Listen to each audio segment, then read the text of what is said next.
be shared by all people.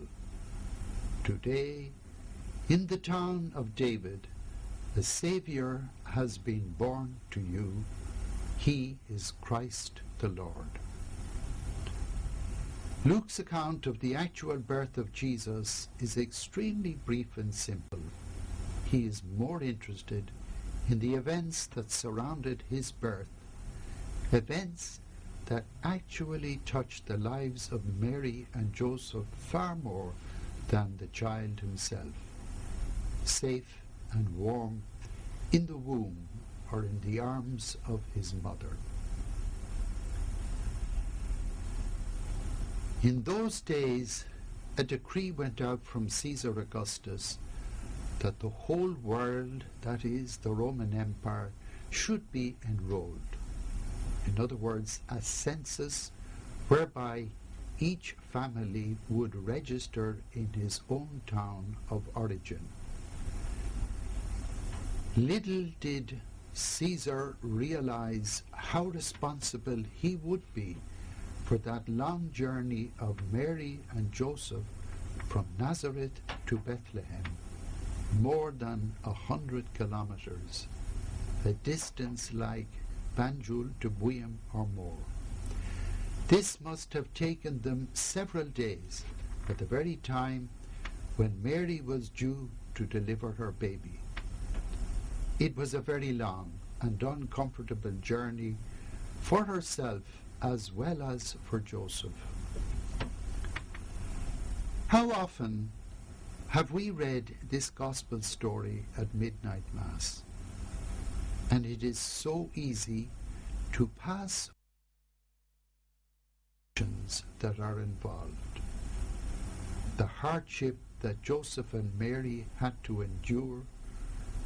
Could not God have arranged that the birth of his son could have taken place at any time other than the time of the Roman census?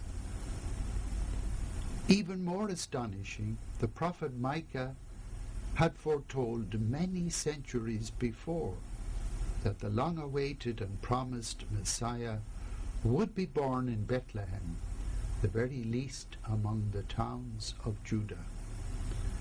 And so if the census had not occurred, this prophecy would not have been fulfilled. But that is not all. At the end of that long and dangerous journey to Bethlehem, the next concern was the need for some kind of shelter, a place that would be safe, not too cold, and above all a place where Mary could have some privacy. But then again, because of the census, accommodation was difficult to find in Bethlehem that night. This obviously was a major worry and responsibility for Joseph. Luke describes this episode in the last few words of the one verse of the Christmas story in which he records the birth of the child. She laid him in a manger because there was no room for them in the inn. I can remember a play, a drama of the Christmas story performed by a group of children about the ages of 10 to 12 years. We have often seen many similar and very well acted Christmas plays here in our own diocese. But at that moment when Joseph and Mary discovered the inn in Bethlehem, as described in the Gospel, all became silence in the play. The silence of this moment was broken only by the knocking of Joseph several times on the wooden door of the inn. Finally, the door opened slightly to the sound of hinges creaking for lack of oil. Then a woman's head peeped out the door and said ever so quietly, "Sorry, no room here tonight." Joseph pointed silently to his wife on the donkey, but the woman simply nodded her head sideways. Then Joseph, in the play, got angry and poignantly pointed again to his pregnant wife, weary and tired. This time he began to shout at the poor woman. But the woman said no more and just closed the door. Mary then appealed to Joseph and begged him to understand that probably it was not the woman's fault. Children have an amazing sense or feeling for what is right or wrong or unfair.